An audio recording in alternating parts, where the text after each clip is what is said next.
Ahora el príncipe de este mundo va a ser echado fuera, dice el Señor.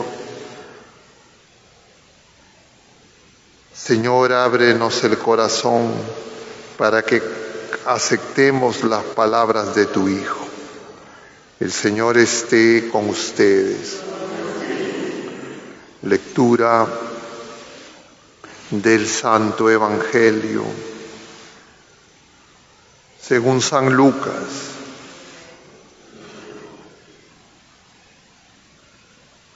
En aquel tiempo dijo Jesús a los discípulos: si alguno de ustedes tiene un amigo y viene durante la medianoche para decirle: amigo, préstame 3 panes, pues uno de mis amigos ha venido de viaje y no tengo nada que ofrecerle. Y desde dentro el otro le responde: no me molestes, la puerta está cerrada, mis niños y yo estamos acostados, no puedo levantarme para dártelos. Si el otro insiste llamando, yo les digo que si no se levanta y se los da por ser amigos suyos, al menos por la inoportunidad se levantará y le dará cuanto necesiten. Pues así les digo a ustedes: pidan y se les dará, busquen y hallarán, llamen y se les abrirá, porque quien pide recibe, quien busca halla, y al que llama se le abre. ¿Qué padre entre ustedes, cuando el hijo le pide un pan, le dará una piedra? ¿O si le pide un pez, le dará una serpiente? ¿O si le pide un huevo, le dará un escorpión? Si ustedes, pues, que son malos, saben dar cosas buenas a vuestros hijos, cuánto más vuestro Padre Celestial dará el Espíritu Santo a los que se lo pidan. Palabra del Señor.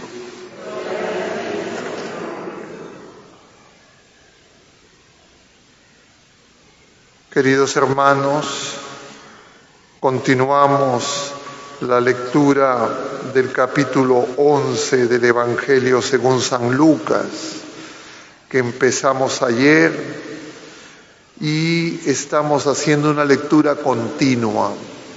Estos versículos son la continuación de los primeros 4 versículos del capítulo 11 que vimos ayer, que es Jesús en oración y el pedido de los discípulos: enséñanos a orar.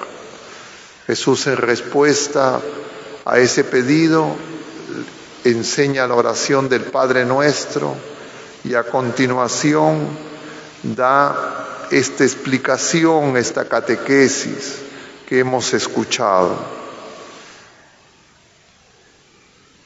Y entonces nosotros tenemos que entender el misterio de la oración, porque el Señor mismo nos lo explica. Y efectivamente es misterioso. La oración no es para que nosotros asesoremos al Señor. La oración no es para que Dios cambie de opinión y algo que no nos quería dar, nos lo dé.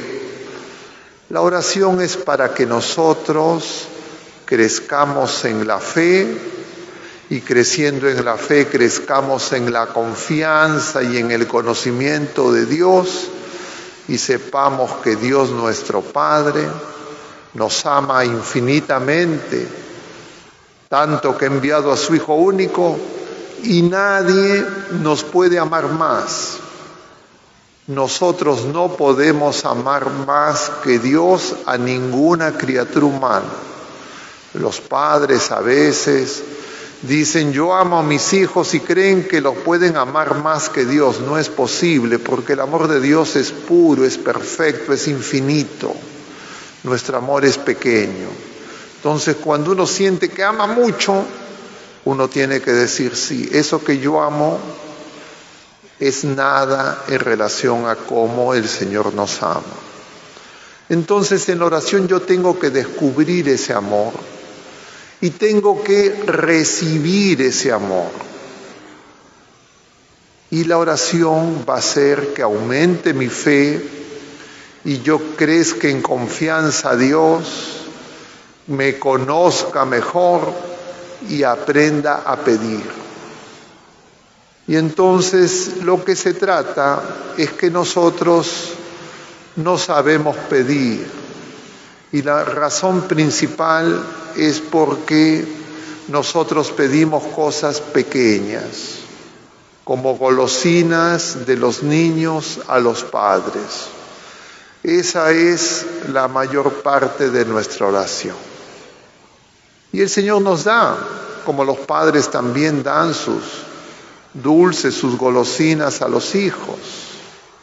Pero el Señor quiere que nosotros aprendamos a pedir, como también los padres quieren que los hijos cada vez se den cuenta mejor de las cosas, porque los padres quieren darle a sus hijos más que golosinas. Y entonces Dios, ¿qué nos quiere dar? Nos quiere dar vida.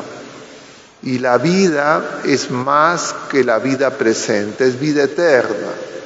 Nos quiere dar vida que nos incorpore a la familia de Dios. Que sepamos que aquí estamos como en una gestación, preparándonos para ingresar a esa nueva vida. Y para que nosotros podamos descubrir esa verdad, crecer en confianza en el Señor, en la fe, en la esperanza, en la caridad, Dios envía a Jesucristo y Jesucristo ascendido al cielo de junto al Padre, nos da el Espíritu Santo. Y entonces nosotros, a través de Jesucristo, recibimos el don del Espíritu Santo porque el Señor pide para nosotros el Espíritu Santo.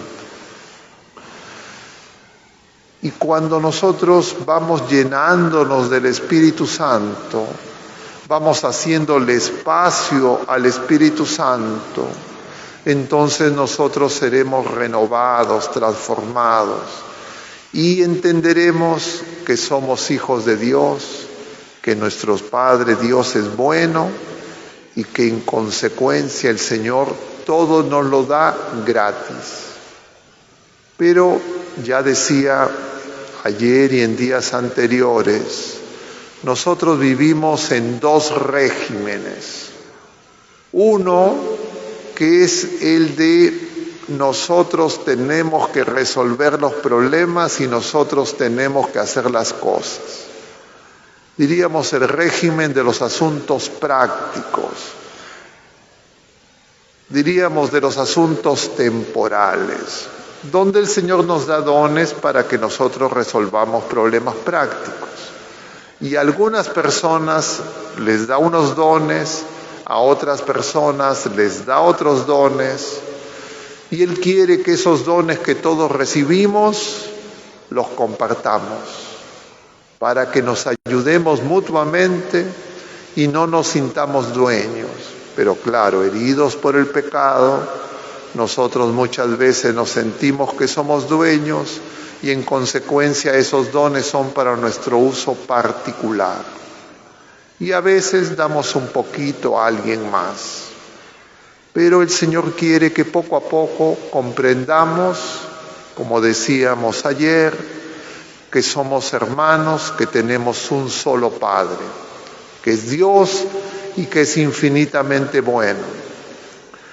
Y el Señor quiere que le pidamos, y quiere que le pidamos con perseverancia. De eso se trata el Evangelio de hoy. Hay que pedir con perseverancia, incluso lo que nosotros creemos que es importante en ese momento de nuestra vida. ¿Por qué necesitamos nosotros pedir con perseverancia incluso sean cosas pequeñas, así estén equivocadas, que va a ser la mayor parte de las veces. Porque de esa manera nosotros crecemos en confianza y poco a poco el Señor, en esa relación, así sea una relación, diríamos, de niños engreídos y caprichosos que hacen su rabieta, el Señor poco a poco nos va a tranquilizar, poco a poco nos va a hablar. Así no hacen los padres.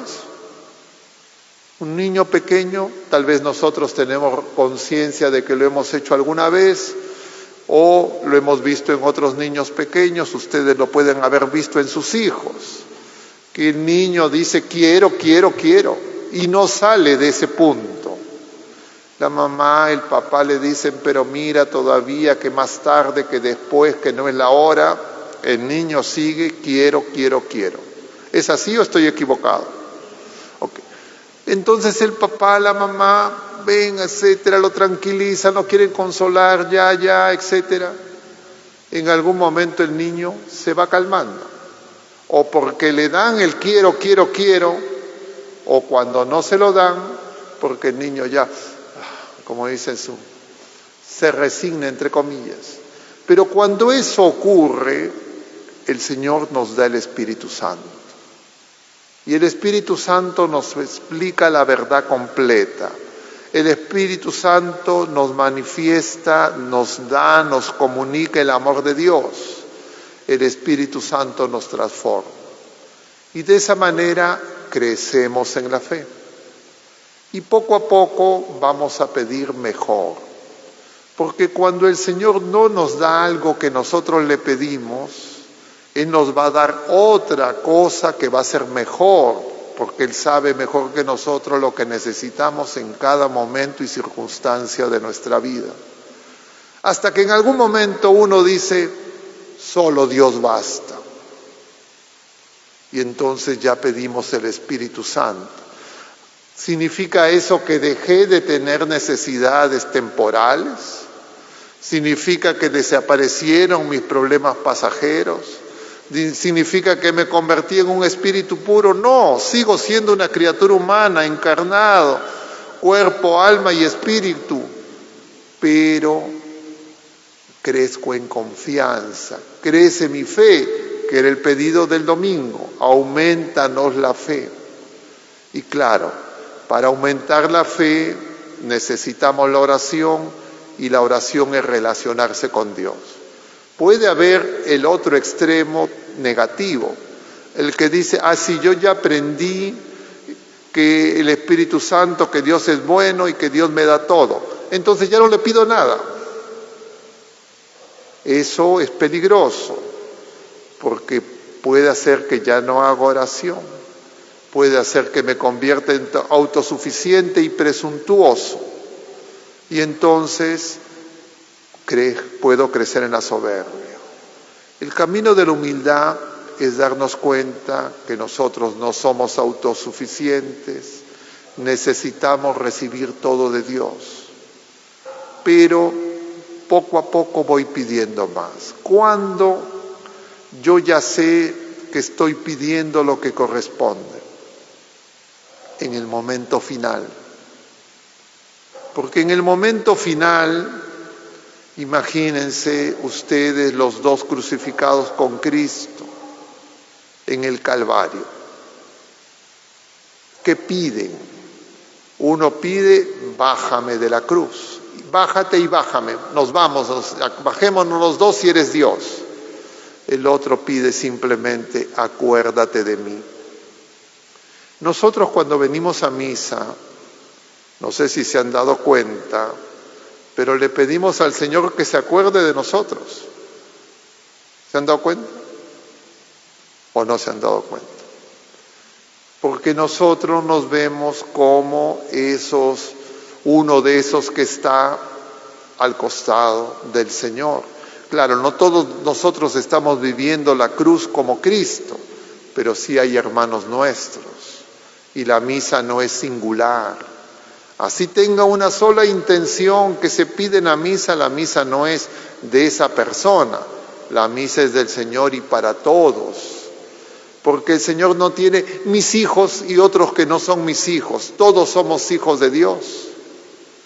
Y resulta que en este pasaje el Señor pone un ejemplo así extremo, compara a Dios con un padre y sus hijos en la cama. Y entonces calentitos, abrigados, el mundo ya no existe. Tienen pan para ellos suficiente. Así fuera, dice el Señor así, que sería el peor de los casos, diríamos que sea como nosotros, egoísta. Así fuera el Señor, si le seguimos pidiendo, Él nos lo va a dar.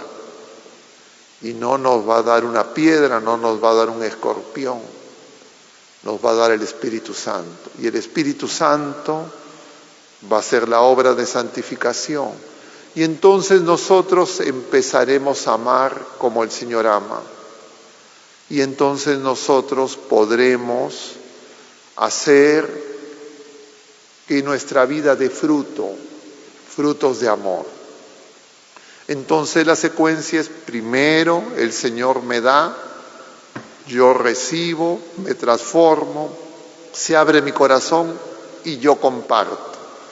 Pero puede haber alguien, entre comillas, pragmático, el astutillo, ¿no?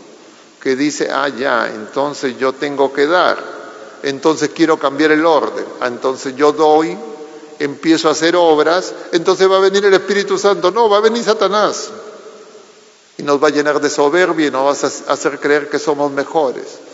Eso es lo que de alguna manera Pablo le quiere decir a los Gálatas, porque estamos diciendo que hay dos regímenes. El régimen de la ley, que diríamos es el natural, de las cosas temporales, de las cosas humanas, y el régimen de la gracia, todo gratuito. El mundo de Dios en la relación con los hombres, la vida de Dios en la relación con los hombres, nosotros somos 100% dependientes. ¿Cuándo? Todos los días de esta vida terrena. No es que como en la vida temporal, cuando soy niño soy dependiente, crezco, me hago más autosuficiente, consigo las cosas, hago mi comercio, mi negocio, y ya después empiezan los años, van declinando mis fuerzas, entonces ya nuevamente me hago más dependiente. Eso es en la vida temporal, en la vida natural. En las cosas de Dios somos dependientes toda la vida y paradójicamente somos más dependientes de Dios cuanto más fuertes, más jóvenes y más autosuficientes somos. Porque en ese momento es donde menos vamos a saber pedir. O puede ocurrir que ni siquiera pidamos, o puede ocurrir que creamos que no hay Dios. Y entonces tenemos que aprender a pedir. El momento de la prueba final, les decía, es cuando acabe nuestra vida. Y ahí se hace todo un camino. Si ustedes conocen la historia de algún familiar, de alguna persona conocida que tiene una enfermedad grave, la familia y la persona en una primera etapa se centran en quítame esta enfermedad. A veces el Señor lo hace, a veces no. Y entonces la familia tiene que seguir pidiendo que le quite la enfermedad. Sí, eso no está mal, pero tiene que darse cuenta que el Señor quiere dar algo más. La familia y el enfermo. Porque el enfermo también teóricamente uno puede decir, sí, ya sé que me queda poco tiempo, quiero poner mis cosas en orden, me quiero amistar, no quiero tener rencores. Pero el ser humano no es que fácilmente dice, ya Señor me entrego. El ser humano no quiere morir. Y entonces es un lugar oscuro en el que nosotros creemos en Dios, pero no queremos morir porque todavía nos falta la esperanza en la vida eterna. Y entonces, ¿qué tiene que hacer la familia? ¿Qué tienen que hacer los amigos? Decirles, Mira, tus padres, tus abuelos, tus familiares, si ya partieron, tú quisieras volverlos a ver, tú te quisieras volver a encontrar con ellos, o no los quieres ver ya jamás, los borraste de tu vida. Generalmente uno dice, no, sí los quiero ver. Y entonces eso ayuda a que yo crezca en la esperanza. En mi experiencia como sacerdote y como médico, a propósito del Día de la Medicina, el día de ayer, yo he observado, no tengo ahí pues nada así que pueda decir esto es revelación particular, ni estudio sistemático, pero yo he observado que la mayoría de los enfermos, cuando todavía tienen algo de conciencia, pero están en esa etapa final de la lucha final, sea la edad que tengan, llaman a su mamá. ¿Ustedes no han visto eso? Llaman a la mamá. Pero a mí me ha quedado la duda, ¿a qué mamá llaman? En algunos casos, las personas, ya su mamá ha partido hace tiempo. Ya no están plenamente conscientes, totalmente lúcidos, pero llaman a su mamá. Y por eso yo creo que hay una especie de visita que nuestra Madre Santísima y nuestra Madre Terrenal en conjunto hacen para consolarnos. Y eso hace que estas personas, diríamos, porque la agonía es lucha, ya dejan de luchar como en la escalera de Jacob, como veíamos en Natanael, que subían y bajaban con los ángeles, los arcángeles la semana pasada. Uno deja de luchar y uno se entrega al Señor. Y entonces, en ese momento, cuando yo entrego mi voluntad total al Señor, recibo más Espíritu Santo. Porque estoy más, diríamos, vacío, más vacío de mí mismo, más vacío de las cosas temporales, incluso de la salud, incluso de la vida presente. Y claro, eso nosotros no lo podemos alcanzar en plenitud hasta ese momento supremo, pero sí nos podemos preparar. Porque la oración se aprende, la oración el Espíritu Santo nos la enseña y el Señor quiere que nosotros cada vez pidamos mejor. Y entonces nosotros tenemos que saber que en algún momento eso va a ocurrir. ¿Cómo hace la Iglesia para enseñarnos eso? Tiene lo que se llama la liturgia de las horas, que son oraciones que se hacen a lo largo del día. Y hay una oración que se hace al final, en la noche, antes ya cuando uno ya va a descansar, se llama completas.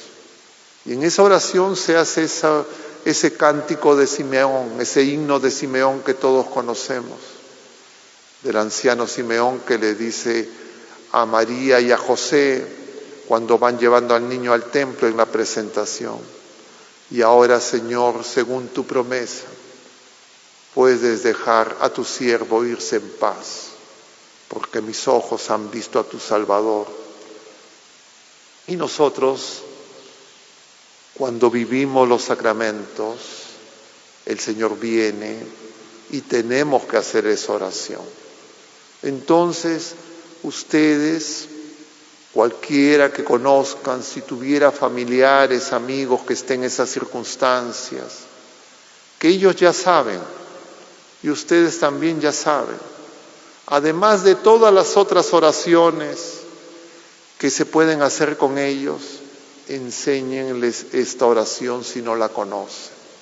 Y eso va a ser de bien para esa persona, porque esa es palabra de Dios. Y también va a ser de bien para ustedes que hacen esa oración. Porque, repito, la oración se enseña, es decir, la oración se aprende. Y el maestro de oración es el Espíritu Santo. Y el Espíritu Santo es quien ha movido a criaturas humanas para que pongan todo lo que está en la Sagrada Escritura por escrito, porque la Biblia es un libro de oración. Pidamos pues al Señor que nos conceda esa gracia y que nosotros podamos aprender ese camino que nos conduce a la vida y a la verdad. Que así sea.